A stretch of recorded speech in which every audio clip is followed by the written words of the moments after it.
Hey guys, welcome back to the channel. In today's video, I'm going to show you how to use Match the Format in Google Docs. So let's dive in. Now, this is basically a tool that lets you copy the style of one text and apply it to another. This includes things like font, size, color, bold, spacing, pretty much everything about how the text looks. To use it, all you have to do is just highlight the text that already has the format you like. Let's say, for example, this one. Then you want to go up to the toolbar and click on the paint roller. This one, this paint roller icon is actually called paint format. So that's the match the format tool you're looking for. Once you click this, your cursor will change as you can see here. This means it's ready to apply that style. Remember, we chose this one.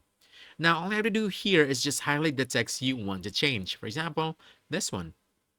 And as you can see, instantly, it'll match the exact formatting of the original text. It's way faster than adjusting everything manually. And here's a really useful tip. If you want to apply the same format to multiple parts of your document, all you have to do is just click this again and then double click this icon. Let's do this. There we go. Now, once you do this, this keeps the tool active so you can keep applying the format again and again. So you can see right over here.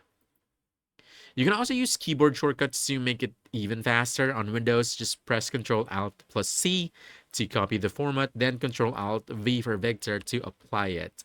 On Mac, it's Command plus Option plus C and Command plus Option plus V for Victor. This is super helpful when you're working on long documents and want everything to look consistent without spending too much time fixing the styles. So that's it. That's how you use Match the Format in Google Docs. Copy a style, apply it instantly, and keep your document looking polished. So if you found this helpful, don't forget to hit that like button, subscribe for more great guides, and I'll see you in the next one. Thanks,